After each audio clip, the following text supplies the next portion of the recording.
Assalamualaikum warahmatullahi wabarakatuh. Saya Ulfa Yusuf, peserta Laksar CPNS tahun 2023, Angkatan 4, Kelompok 2, ingin menjelaskan tentang kedudukan dan peran ASN untuk mendukung terwujudnya smart governance.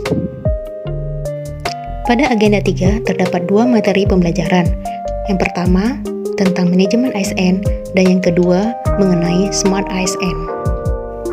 Materi pertama yaitu manajemen ASN bertujuan untuk menghasilkan pegawai ASN yang profesional, memiliki nilai dasar, etika profesi, bebas dari intervensi politik, bersih dari praktek korupsi, kolusi, dan nepotisme. Adapun fungsi dan tugas ASN yaitu pelaksana kebijakan publik, pelayan publik, serta perekat dan pemersatu bangsa. ASN terbagi dalam 2 kategori profesi, yang pertama PNS dan yang kedua P3K.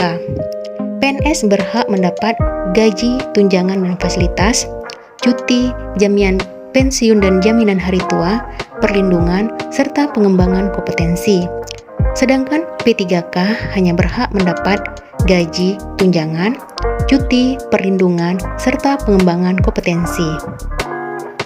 Kewajiban seorang ASN antara lain setia dan taat pada Pancasila, Undang-Undang Dasar Negara Republik Indonesia, Negara Kesatuan Republik Indonesia, dan pemerintah yang sah, menjaga persatuan dan kesatuan bangsa, melaksanakan kebijakan yang dirumuskan pejabat pemerintah yang berwenang, menaati ketentuan peraturan perundang-undangan, melaksanakan tugas kedinasan dengan penuh pengabdian, kejujuran, kesadaran, dan tanggung jawab, menunjukkan integritas dan keteladanan dalam sikap, perilaku, ucapan, dan tindakan kepada setiap orang, baik di dalam maupun di luar kedinasan, menyimpan rahasia jabatan dan hanya dapat mengemukakan rahasia jabatan sesuai dengan ketentuan perundang-undangan, serta bersedia ditempatkan di seluruh wilayah Negara Kesatuan Republik Indonesia.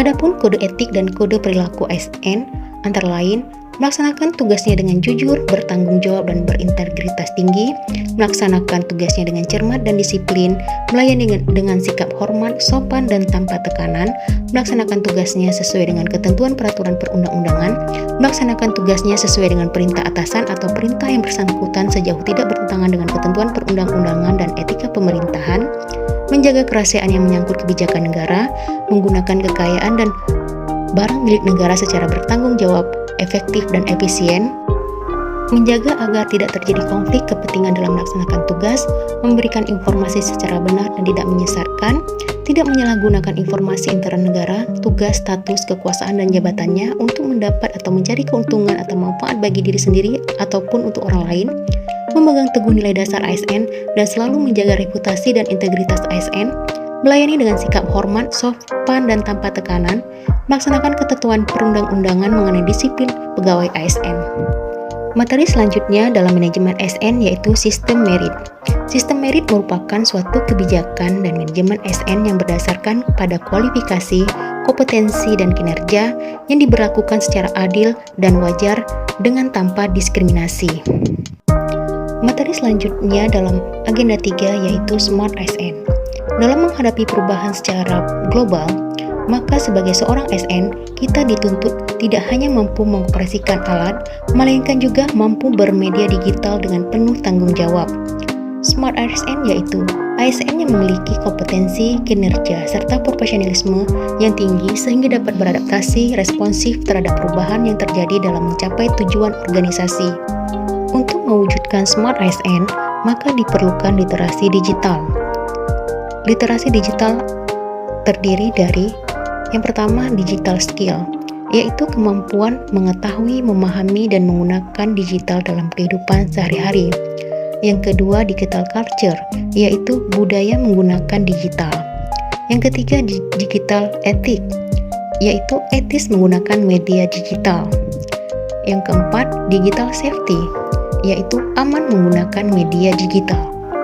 Hak-hak digital, yang pertama, hak mengakses, yaitu kebebasan mengakses internet, hak berekspresi, jaminan atas keberagaman konten, bebas menyatakan pendapat dan penggunaan internet dalam menggerakkan masyarakat sipil, hak merasa aman, di mana bebas dari penyadapan massal dan pemantauan tanpa landasan hukum, perlindungan atas privasi, serta aman dari penyerangan secara daring.